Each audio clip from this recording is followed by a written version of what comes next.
Jill Biden est une femme forte et n'hésite pas à le prouver. Dans ses mémoires intitulées Là d'où jaillit la lumière, aux éditions L'Archipel, à retrouver en librairie dès le 28 septembre 2022, elle a raconté une scène lorsqu'elle avait voulu protéger son mari. Lors d'une campagne électorale de son mari, elle avait attrapé par le collet des militantes qui avaient jailli sur scène pour interpeller violemment Joe Biden. Mais ce n'est pas la seule fois où la première dame américaine sortait de ses gonds. En effet, elle a raconté une scène cocasse dans son ouvrage. Vêtue de la chemise à boutons, de la jupe plissée et des collants qui constituaient mon uniforme au collège, j'ai gravi la rue en pente de la maison de mes parents et tourné dans celle où vivait un gamin nommé Drew. J'avais 13 ans et aucune intention de me laisser marcher sur les pieds.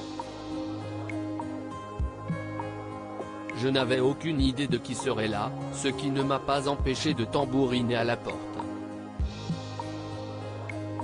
Drew a paru surpris de me découvrir sur le seuil, ce qui ne l'a pas empêché de me dévisager avec toute l'assurance de la brute de quartier qu'il était, du haut de ses 11 ans.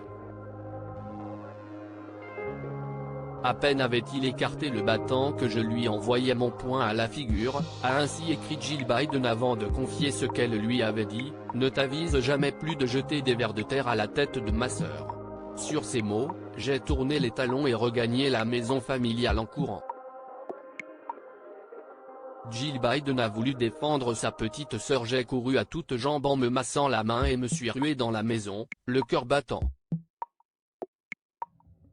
Bonnie se trouvait dans la salle à manger avec mon père, qui rentrait tout juste de son travail, a-t-elle poursuivi. Elle a donc tout de suite raconté à son père ce qu'elle venait de faire pour prendre la défense de sa petite sœur, Bonnie. « Papa.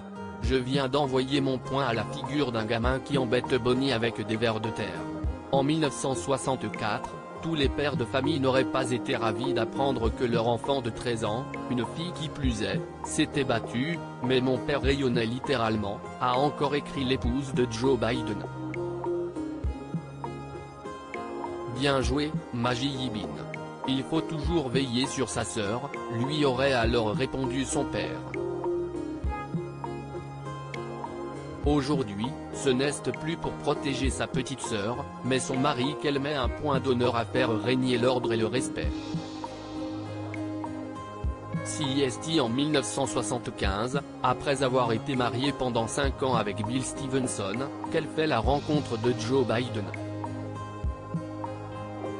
2 ans plus tard, le 17 juin 1977, ils se sont dit oui pour la vie à la Chapelle des Nations Unies à New York. Joe Biden venait lui de vivre un drame avant de rencontrer Jill Biden. En effet, en 1972, il avait perdu sa femme Nelia Hunter et sa fille Naomi Christina Biden dans un accident de voiture. Les jeunes mariés mettent un point d'honneur à élever les 2 autres enfants de Joe Biden, Beau et Hunter, qui ont survécu à l'accident. Joe et Jill Biden ont eu un enfant ensemble. Le couple donnera naissance à une fille, Ashley Blazer, née le 8 juin 1981. Alors qu'elle était enseignante, elle avait décidé de mettre sa carrière professionnelle de côté pour s'occuper de leurs 3 enfants. Aujourd'hui, la vie de Joe et Jill Biden a totalement changé. Pour cause, il vit à la Maison Blanche. Pour garder un peu d'intimité, Jill Biden avait confié dans les colonnes de Harper's Bazaar en juin 2022, qu'elle était adepte d'une technique de communication très originale. CIST s'appelle le fexting, qui est un mélange de fight et de texting. Il s'agit d'un mot anglophone qui désigne le fait de s'engueuler par SMS interposé. Une pratique qui permet au couple présidentiel de régler leur compte sans que personne ne soit au courant de ce qu'il se passe réellement.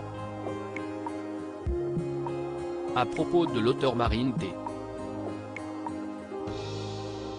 Ces derniers articles